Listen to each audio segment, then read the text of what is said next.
My self Neetu. जैसे कि आप देख सकते हो, आज हम टॉपिक कवर करने वाले हैं मैरिज के बारे में। विवाह टॉपिक हम कवर करने वाले हैं। ये ऐसा टॉपिक है जो आपको +1 +2 की सोशियोलॉजी में, अब BA की जो सोशियोलॉजी है वहाँ पर भी ये 2 सेमेस्टर में आया हुआ है।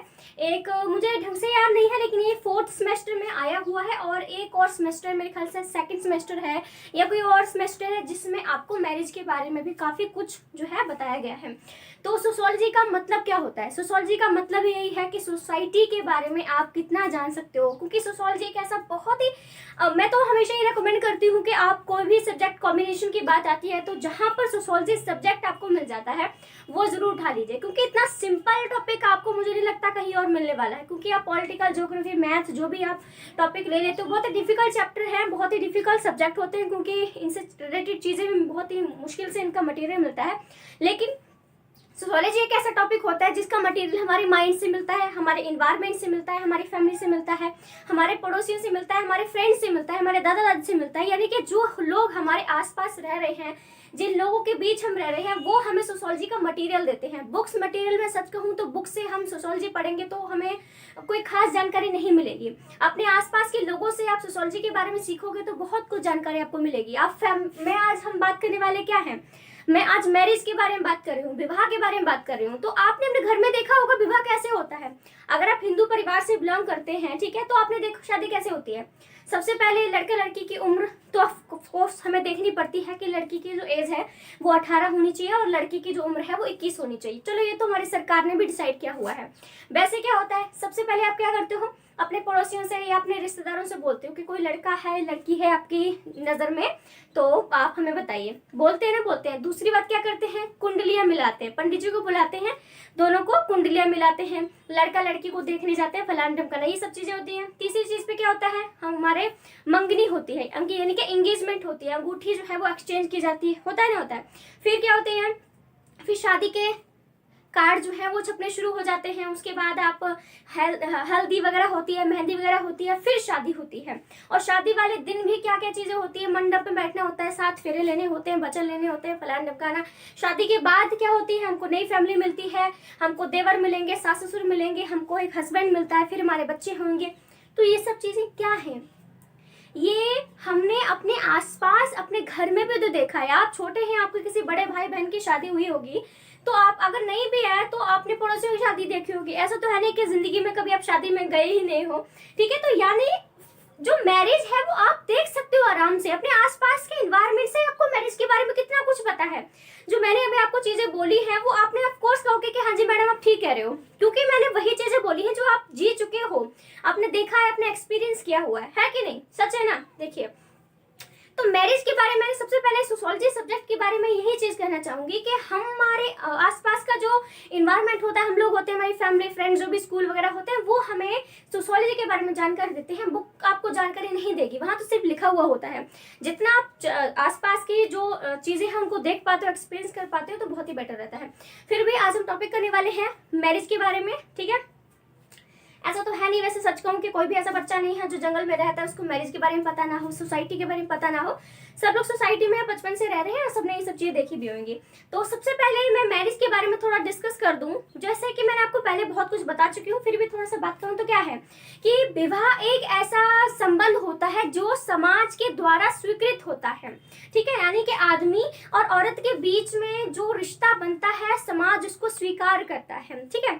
जैसे आप देखोगे प्रेम विवाह की बात करते हैं, कुछ लोग लव मैरिज करते हैं, अगर पेरेंट्स राजी नहीं है, ठीक है, तो लोग उसको पसंद नहीं करते, बोलते हैं हमारे घर से निकल जाओ, ठीक है। लेकिन जब अरेंज मैरिज होती है तो फैमिली भी खुश होती है, दोनों लड़का लड़की की फैमिली भी खुश होती है और पड़ोसी भी खुश होते हैं, सोसाइटी भी खुश होती है ना। और शादी के बाद अगर आपका शादी से पहले बच्चा पैदा हो जाता है, ठीक है, गलती से या जैसे भी हो जाता है, तो समाज उसे स्वीकार नहीं करता है। वो उस बच्चे को नाजायज जो हेडिंग है वो दे देते हैं जिंदगी भर के लिए। बोलते हैं तेरे बाप का नहीं पता है, तेरी माँ का पता नहीं है, ठीक है। कुछ लोग तो ऐसे ही पता नहीं क्या क्या चीजें बोलते रहते हैं, ठीक है। तो अगर वही बच्चा किसी मैरिड कपल के घर में पैदा हो जाता है तो समाज उसको बहुत अच्छे से, क्या नाम है बच्चे का, गुल्लू मुल्लू फलाना ढमकाना, कितने प्यार से हम उस बच्चे को ट्रीट करते हैं। हम उसे जायज बोलते हैं। जायज क्यों है, क्योंकि उसको उसकी जो माँ है ना, उसने अपनी मांग में सिंदूर लगाया हुआ है, उसका हस्बैंड है, ठीक है।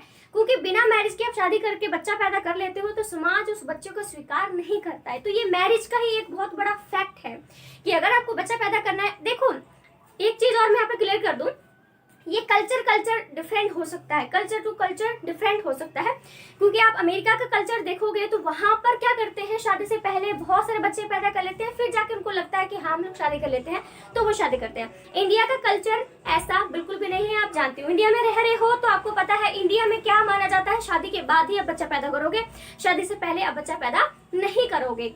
ऐसे कोई रोक टोक तो नहीं है कि आप शादी से पहले बच्चा पैदा कर लोगे तो आपको फांसी दे दी जाएगी, लेकिन मान्यता तो यही है, यही चीजें मानी जाती हैं। तो मैरिज यही सब चीजें हैं। हमको मैरिज के बाद एक नया माहौल मिलता है, बच्चे मिलते हैं, उनका पालन पोषण करना, समाज में एक स्थिति हमको मिल जाती है कि हाँ पहले हम लोग क्या होते हैं, एक औरत और एक मर्द, हम लोग इन्हीं नामों से जाने जाते हैं। शादी के बाद मैं किसी की पत्नी बन जाऊंगी, मैं किसी की माँ बन जाऊंगी, मैं किसी की भाभी भी बनूंगी, मेरा हस्बैंड जो है किसी का दामाद बनेगा, किसी का कुछ बनेगा। तो ये आफ्टर मैरिज हमको बहुत सारे रोल जो है, बहुत सारे स्टेटस हमको ये सब मिलते हैं, ये सब आफ्टर मैरिज ही होते हैं। आया को समझ में, ये मीनिंग है, ये मैंने आपको बताया है, मीनिंग बताया है कि मैरिज क्या चीज होती है। सबसे पहले मैं आपको यहाँ पर एक चीज और बता दूं कि आप जितना अपने शब्दों में फॉर्मल होके, सॉरी इनफॉर्मल होके आप इसके मीनिंग को लिखना शुरू करोगे, एक्सप्लेन करोगे, तो आपको बहुत ज्यादा अच्छे मार्क्स मिलेंगे। एक किताबी, कुछ बच्चे होते हैं किताबी कीड़ा बन जाते हैं, पूरा याद कर लेते हैं और जैसा का तैसा लिख के आ जाते हैं। सही तो वो भी लिखते हैं, ऑफकोर्स वो भी सही लिखते हैं, लेकिन टीचर खुश कब होता है, जब उसको अपनी लैंग्वेज में पढ़ के जब वो देखता है, उसको ये महसूस होता है कि हाँ बच्चे ने अपने दिमाग से कुछ लिखा है, तो बहुत ही खुश हो जाता है। टीचर खुश है तो आपके मार्क्स जल्दी ज्यादा आएंगे, ये तो आपको पता ही है। टीचर को खुश रखना बहुत ज्यादा जरूरी होता है, ठीक है। चलिए छोड़िए, तो सबसे पहले तो हमने यही चीज यहाँ पर बता दिया मैंने आपको कि मीनिंग क्या होता है, मैरिज क्या होती है। क्योंकि मैरिज में ये नहीं है कि विवाह, जो मैरिज शब्द है ये इस भाषा से निकला, इसका मतलब ये है, नहीं। हमको जस्ट ये बताना है मैरिज क्या है, शादी में क्या क्या होता है, शादी के बाद क्या होता है, शादी से पहले क्या होता है। जहां पर शादी शब्द यूज हो रहा है वो सब कुछ मैरिज है, ठीक है। क्योंकि विवाह भी बोलते हैं, मैरिज भी बोलते हैं, शादी भी बोलते हैं, ठीक है, आपको पता चल गया। दूसरी चीज जो हम अब कवर करेंगे वो है डेफिनेशन, ठीक है। अब 2 मिनट रुकिए, मैं कुछ लिख रही हूँ, उसके बाद मैं आपको एक्सप्लेन करना शुरू करती हूँ।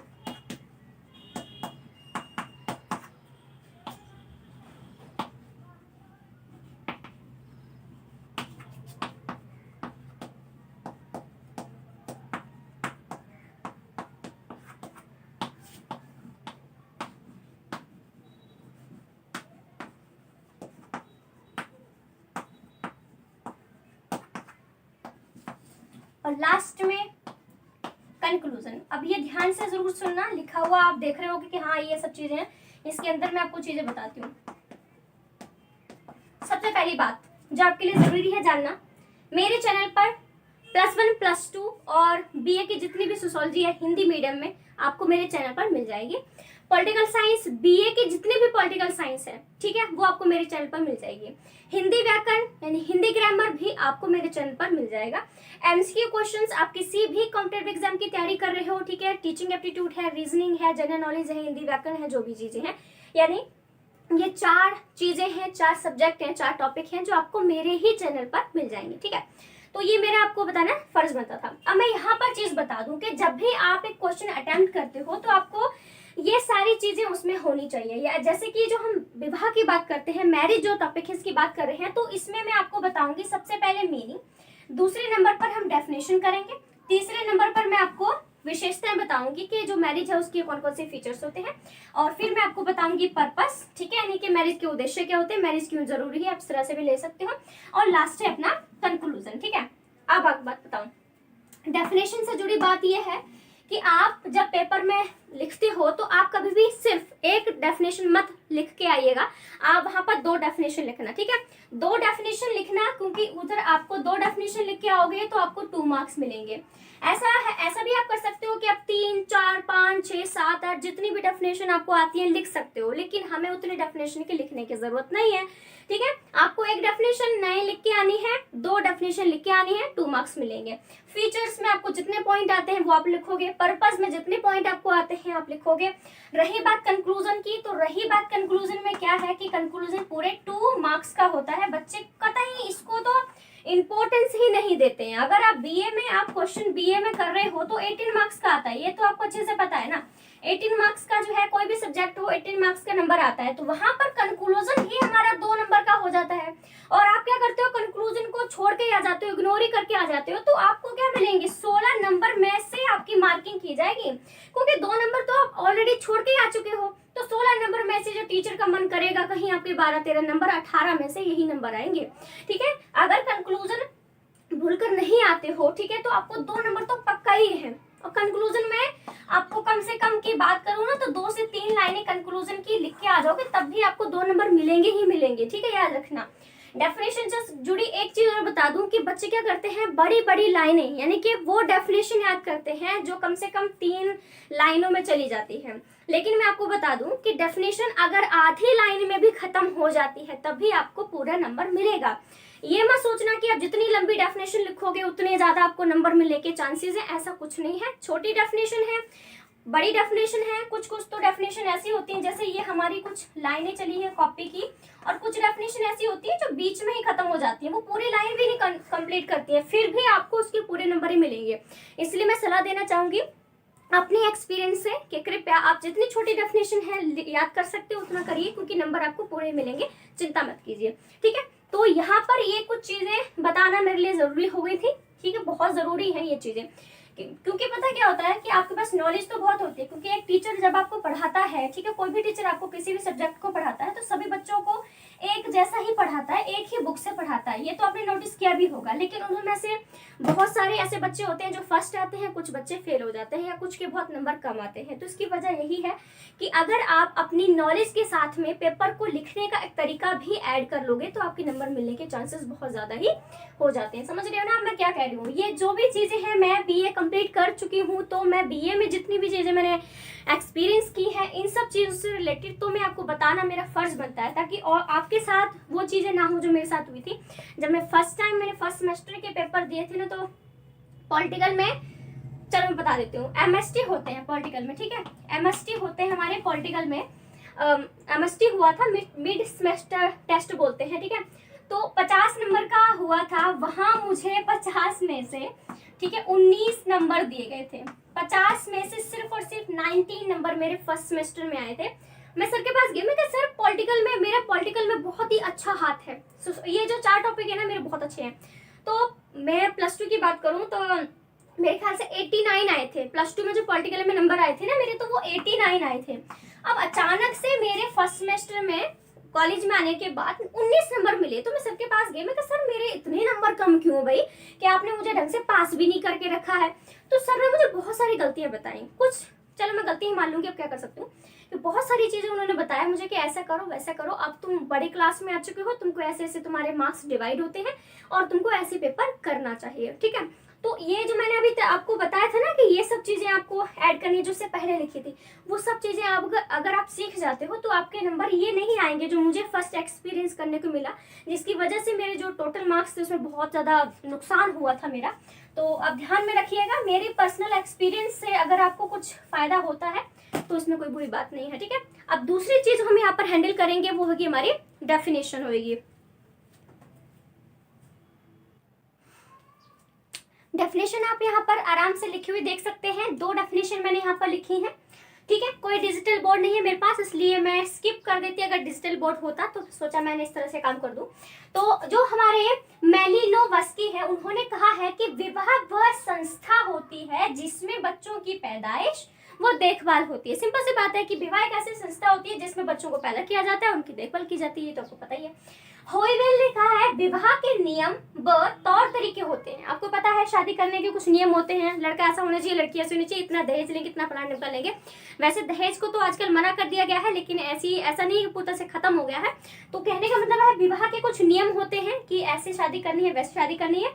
तौर तरीके होते हैं, पहले मेहंदी होगी, फिर ये होगा, फिर ये होगा। आपने उल्टा तो देखा नहीं होगा कि पहले आपके फेरे पड़ जाएंगे, बाद में आपकी मेहंदी हो रही है, बाद में आप लड़का लड़की मिल रहे हैं, ऐसे नहीं, सीक्वेंस में चलता है। तो विवाह के नियम वो तौर तरीके होते हैं जो पति पत्नी के एक दूसरे के प्रति, यानी कि शादी के बाद पति पत्नी जो होते हैं वो एक दूसरे के प्रति कुछ अधिकार होते हैं, कुछ कर्तव्य होते हैं और कुछ विशेष अधिकार भी उनके बीच में होते हैं। ठीक है, समझ में आया कुछ कि पत्नी के लिए, पत्नी जो है वो पति के लिए ये करेगी तो पति पत्नी के लिए ये करेगा, क्योंकि एक दूसरे के प्रति जिम्मेदारी भी होती है। ऐसा थोड़ी ना है कि पत्नी ही पत्नी को सब कुछ अच्छा करती रहेगी, पति मारता पीटता रहे, ऐसा नहीं हो सकता। ठीक है, तो ये दो डेफिनेशन हमारे यहाँ पर आराम से कवर हो गया। यहाँ पर डेफिनेशन से रिलेटेड एक चीज और आपको बता दूं कि डेफिनेशन जो भी विद्वान जैसे दे के गया है, जिन शब्दों में लिख कर गया है, आपको वैसा ही याद करना होता है। ठीक है, वैसे ही आपको याद करना होता है। आप समझ जरूर सकते हो, समझ के आप याद जरूर कर सकते हो, लेकिन जैसा विद्वान लिख के गए हैं आपको वैसे ही डेफिनेशन टू द पॉइंट जैसे शब्दों का इस्तेमाल किया गया है वही आपको करना पड़ेगा। ठीक है, ये बात याद रखना। ऐसा नहीं कर सकते आप कि अपनी समझ से आप अपने शब्दों को चेंज कर दें और डेफिनेशन लिख रहे हैं, ऐसा मत कीजिएगा, बहुत बुरी विपदा में फंस जाएंगे आप, ये मैं कहना चाह रही हूँ। नेक्स्ट पॉइंट हमारा आता है वो है यूनिवर्सल। यूनिवर्सल को हम हिंदी में कहते हैं सर्वव्यापक। यानी पहली जो विशेषता हमारी आ जाती है मैरिज की वो यही है कि जो शादी है ना वो एक यूनिवर्सल है। यूनिवर्सल यानी कि सर्वव्यापक है। सर्वव्यापक का मतलब होता है हर जगह शादी तो पाई ही जाती है। ठीक है, अगर आप भारत को एग्जांपल लेंगे तो भारत में भी शादी होती है, अमेरिका में भी शादी होती है, चीन में भी शादी होती है, जापान में भी शादी होती है, यहाँ तक कि जो कबीले जो कि जंगलों में रहते हैं उनकी भी शादी होती है। ठीक है, आपने सुना होगा जानवरों की शादी नहीं होती है, ये आपको पता ही होगा क्योंकि वो पशु समाज बन जाता है। लेकिन जहाँ ह्यूमंस रहते हैं, चाहे वो किसी भी तरह से क्यों न रहते हो, वहां पर शादी तो पाई ही जाती है। तो सबसे पहला जो फीचर्स का आता है वो यही आता है कि शादी क्या होती है, यूनिवर्सल होती है, क्योंकि शादी जो होती है वो हर जगह पर पाई जाती है। समझ में आया इसका पहला फीचर। तो दूसरी बात होती है वो होती है हमारा कि, चलो मैं लिख देती हूँ, थोड़ा बड़ी हेडिंग है ना इसलिए,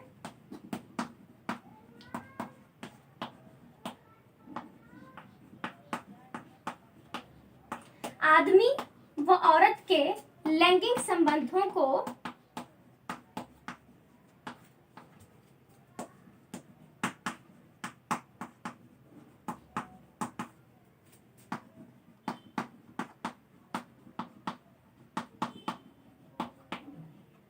सामाजिक मान्यता। कहने का मतलब ये है कि आपने सोसाइटी में अपने आसपास के लोगों को देखा होगा कि अगर लड़का लड़की शादी से पहले सेक्स कर लेते हैं, ठीक है, फिजिकल होते हैं, हो जाते हैं, जो भी रीजन है फिजिकल हो जाते हैं, तो समाज उसको स्वीकार नहीं करता है, उनको अलग शब्दों से बोल के रखता है, उनको समाज से बाहर निकाल देता है कि तुम्हारी शादी तो हुई नहीं, तुमने सेक्स कैसे कर लिया, या तुम फिजिकल कैसे हो गए एक दूसरे के साथ में। लेकिन शादी के बाद आप कितनी बार भी आप फिजिकल हो, आप बच्चे पैदा करो, फलाना करो, ढिमकाना करो, आपको कुछ बोलेगा नहीं, क्योंकि आपके मांग पर सिंदूर है, आप दोनों की शादी हो चुकी है, आप बंधन में बंध चुके हैं। तो जो शादी है, जो विवाह है, मैरिज है, उसकी दूसरी विशेषता यही आ जाती है कि शादी के बाद क्या है, एक औरत वो मर्द के जो लैंगिक रिलेशन होते हैं, जो फिजिकल रिलेशन होते हैं, उसको समाज मान्यता देता है। शादी से पहले अगर आप फिजिकल हो जाते हो तो सोसाइटी आपको स्वीकार नहीं करेगी, लेकिन शादी के बाद आप फिजिकल होते हो तो कोई तुम्हें कुछ कहेगा ही नहीं, क्योंकि आपको अलाउ किया गया है कि आफ्टर मैरिज यू कैन, आप फिजिकल जो रिलेशन है आराम से आप बना सकते हो, फिजिकल संबंध जो है उनको आराम से बना सकते हो। ठीक है, ये तो आपको पता ही होगा, शादी के बाद ही मोस्ट ऑफ, मैंने आपको पहले बताया कि शादी के बाद ही आप फिजिकल होते हैं और उसके बाद आप बच्चे पैदा करते हैं। उसके बाद नेक्स्ट पॉइंट है कि व्यक्ति को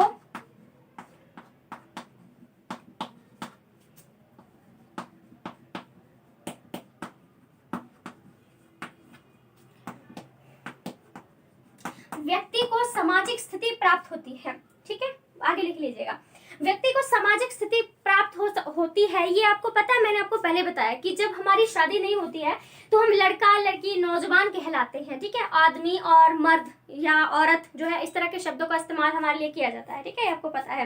लेकिन जब हमारी शादी हो जाती है तो हम किसी के पत्नी बन जाते हैं, किसी का पति बन जाते हैं, किसी के पापा, किसी का ताया, किसी का फलाना, किसी का ढिमकाना, आपको पता है, किसी का देवर बन जाओगे आप, किसी का जमाई बन जाओगे आप। ये सब चीजें जो रिश्ते आपके साथ जुड़ेंगे ये आपको शादी के बाद ही आपको जो है वो मिलेंगे। आफ्टर मैरिज यानी कि शादी जो मैरिज है उसके बाद ही आपके समाज में एक स्थिति बनेगी कि हाँ आपकी पत्नी भी है या आपका पति भी है, दोनों साथ में रह रहे हैं। आपने देखा होगा कि जो दो कपल हैं, ठीक है, जिनकी शादी नहीं हुई है और वो कहीं होटल में या कहीं का रूम बुक करके रहते हैं, तो लोग उनको घूर घूर के देखते हैं कि लड़की तो शादीशुदा लग नहीं रही है, क्योंकि ना ही तो उसने मंगलसूत्र पहना है और ना ही सिंदूर लगाया हुआ है और ना ही चूड़ा वगैरह कुछ पहना हुआ है, फिर भी ये लोग साथ में रह रहे हैं। तो लोग उनको गंदी नजर से देखते हैं, लोग उनको स्वीकार नहीं करते हैं।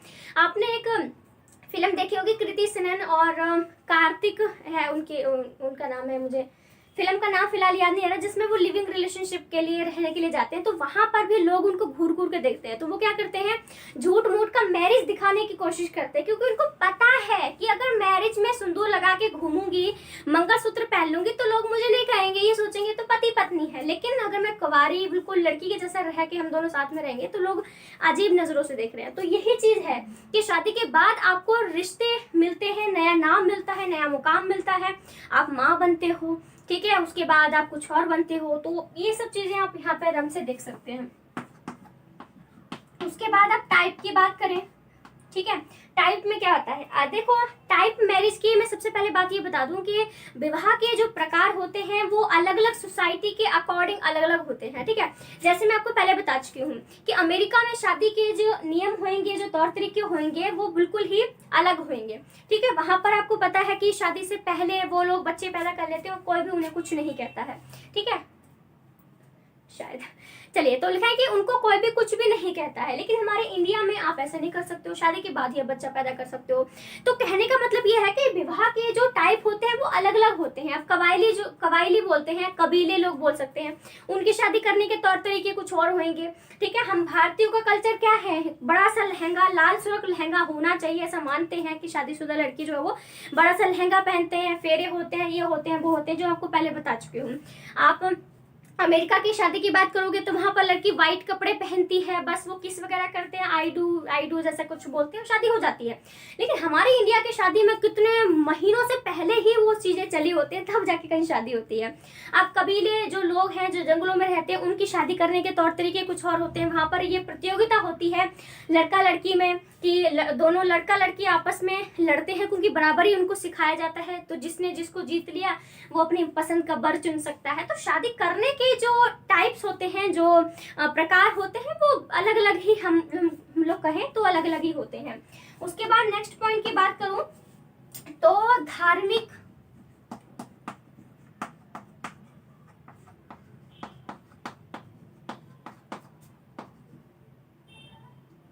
देखो धार्मिक रीति रिवाज में क्या है कि आपने देखा होगा कि भले ही आजकल क्या है, कोर्ट मैरिज होने लगी है, लोग जाते हैं शादी वगैरह, अच्छे कपड़े पहन के जाते हैं, साइन करते हैं, वरमाला पहनाते हैं और आपकी शादी हो जाती है। ये भी टाइप में आ जाता है, लिख लीजिए, ठीक है, बताना भूल गई शायद मैं।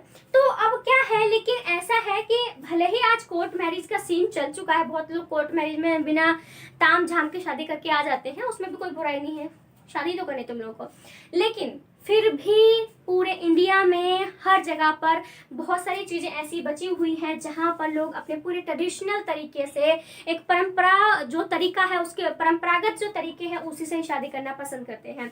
आपने देखा होगा कि कुछ बहुत सारे ऐसे अंग्रेज हैं, ठीक है, कहीं से बिलोंग करते हैं, वो इंडियन जो शादी होती है उसके अनुसार ही वो शादी करना पसंद करते हैं। मतलब अपने कल्चर की शादी नहीं करते हैं वो कि वाइट ड्रेस पहनी और कली। वो इंडिया में जैसे लड़का लड़की कपड़े पहन के, दुल्हन वाले कपड़े नहीं पहनते, तो वैसे वो लोग शादी करते हैं। तो ये चीज क्या है कि भले ही कोर्ट मैरिज नाम की चीज आ चुकी है, लेकिन अपना इंडियन कल्चर जो लोग हैं वो बिल्कुल भी नहीं भूले हैं, आज भी उसी के अकॉर्डिंग। गांव की बात करूं, शहरों की बात करूं, तो हर जगह ये ट्रेडिशनल तरीके से ही जो शादियां हैं वो की जाती हैं।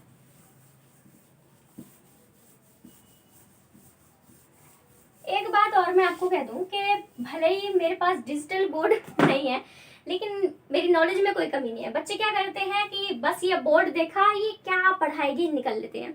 जब तक आप किसी भी यूट्यूबर को या किसी भी वीडियो को आप नहीं देखोगे तब तक आपको समझ में नहीं आएगा। सिर्फ आप क्या करते हो, ऑन करते हो, व्यूज करते हो, कैसा पढ़ा रहे हैं, फलाना ढिमकाना, निकल जाते हो। लेकिन आप कुछ देर ठहरिए, उसको देखिए कि सामने वाला आपको पढ़ाना क्या चाह रहा है, क्योंकि एकदम से आप उसके साथ कनेक्टेड फील नहीं करेंगे। आपको थोड़ा वेट करना पड़ेगा, सुनना पड़ेगा कि सामने वाला आपको बता क्या रहा है, ठीक है।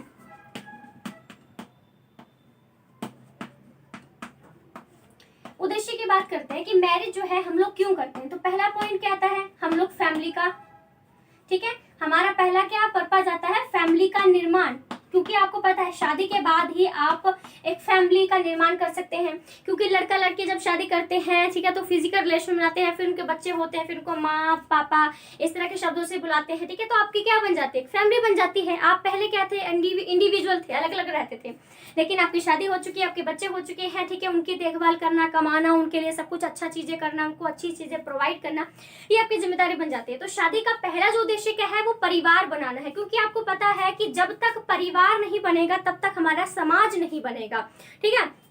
क्योंकि कहीं पर अगर एक व्यक्ति रह रहा है, अकेला रह रहा है, सिर्फ एक ही व्यक्ति, तो उसको हम समाज नहीं कहेंगे। लेकिन वहां पर अगर वहां पर कुछ 5-6 परिवार साथ में मिलकर रह रहे हैं, ठीक है, तो वो क्या बन जाएगा, ये हमारा एक फैमिली बन जाएगा, एक समाज बन जाएगा।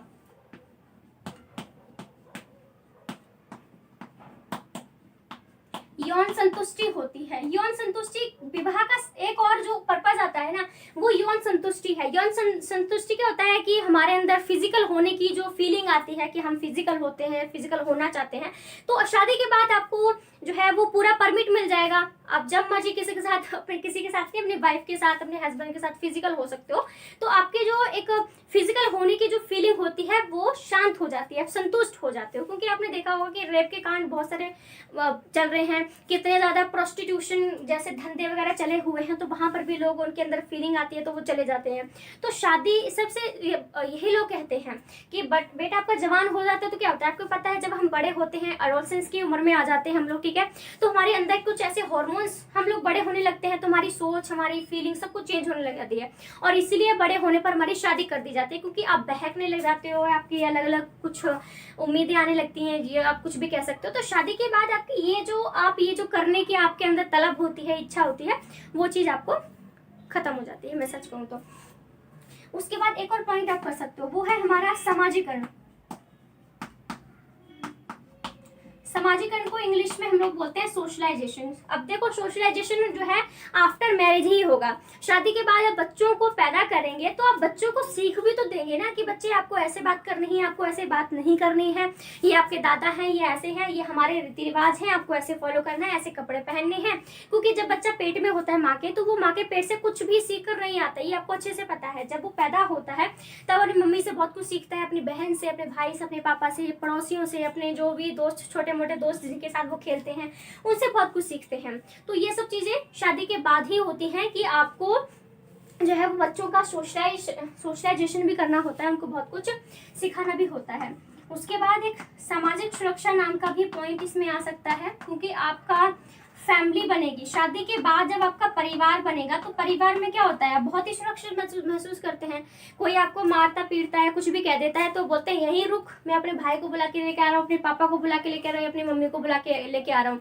तो हमको पता है कि हमें कोई कुछ बोलेगा तो हमारी फैमिली हमारे पीछे खड़ी है, हमारे लिए वो हमको सपोर्ट करेगी, ठीक है। तो आप जब फैमिली हो जाती है, और फैमिली कैसे बनती है, शादी के बाद ही तो आपकी फैमिली बनती है ना। तो जब फैमिली बन जाती है तो आपको जो है एक सुरक्षा भी आपको वहाँ पर महसूस होने लगती है। तो ये इसका पर्पज आप यहाँ पर आराम से कह सकते हैं। नेक्स्ट पॉइंट की बात करूँ तो वो अपना कंक्लूजन भी आ जाता है, जो मैं पहले भी बता चुकी हूँ कि 2 मार्क्स कंक्लूजन के मिलेंगे आपको, तो कंक्लूजन कभी भी भूलकर मत आइएगा, ठीक है। तो टॉपिक या सेशन जो भी आपको अच्छा लगे तो आप लाइक, शेयर, सब्सक्राइब जो भी आप कर सकते हो आराम से। और मैं आपको बता चुकी हूँ कि ये टॉपिक भी आपको मेरे चैनल पर आराम से मिल जाएंगे। So thank you so much friends, thank you.